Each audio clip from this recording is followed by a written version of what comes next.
Bonjour, bienvenue dans votre chaîne Univers Mathématique. Dans cette vidéo, on va voir la négation des assertions. Bien, donner la négation de chaque assertion, on va prendre la première, qui est bien sûr sous la forme A et non B.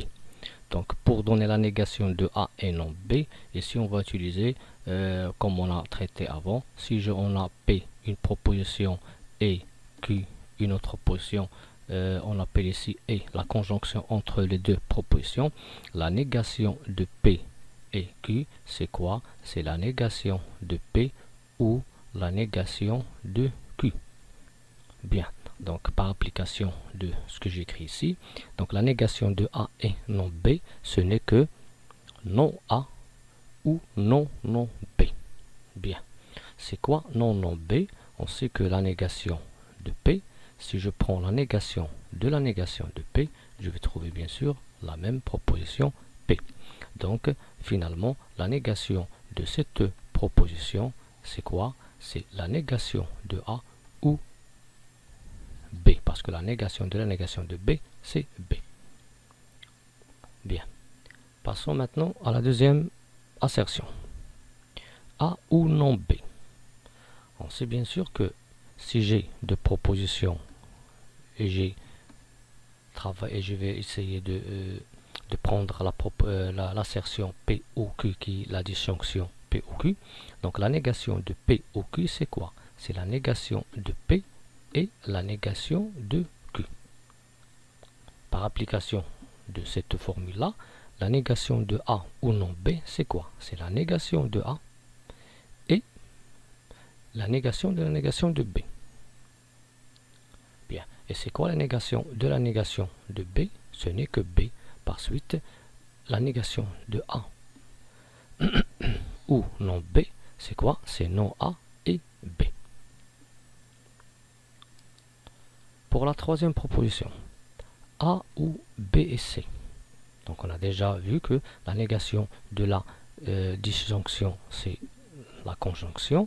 La négation de la conjonction, c'est la disjonction. C'est-à-dire la négation de O, c'est E. La négation de E, c'est O. Par suite, c'est quoi la négation de A ou B et C? C'est la négation de A et la négation de B et C. Non A et non B et C. Bien, non A, ça reste non A. C'est quoi la négation de B et C?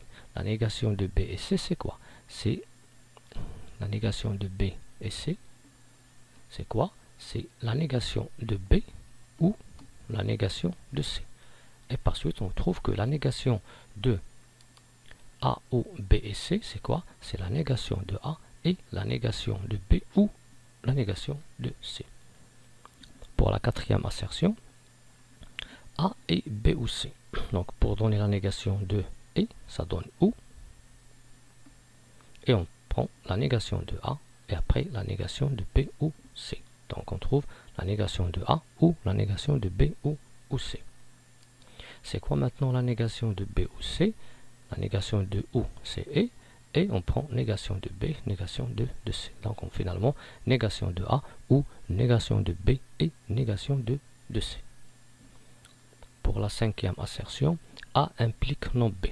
Donc pour donner la négation d'une implication, on va bien sûr donner l'équivalence de cette implication. Donc on sait que si on a P implique Q, alors cette implication elle est équivalente à non P ou Q. Donc il y a équivalence entre ces deux propositions, ou bien ces deux assertions.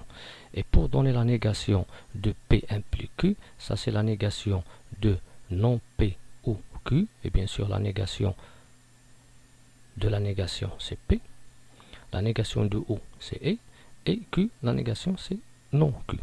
Donc c'est quoi maintenant la négation de P implique Q? C'est P et non Q.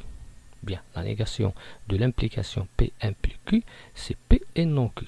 Donc ici on va prendre P qui est A et non Q. Non Q, c'est-à-dire non B. Donc A et non B. Et c'est quoi non B? C'est la proposition B. Alors la négation de A implique non B, ce n'est que A et B. Pour la dernière assertion, non A ou B implique C. Donc ça c'est une implication.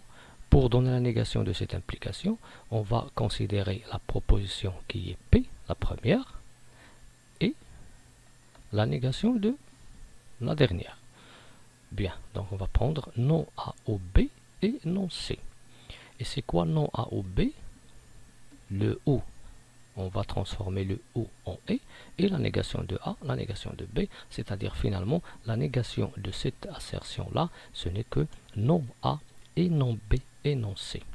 Non A et non B et non C. Merci.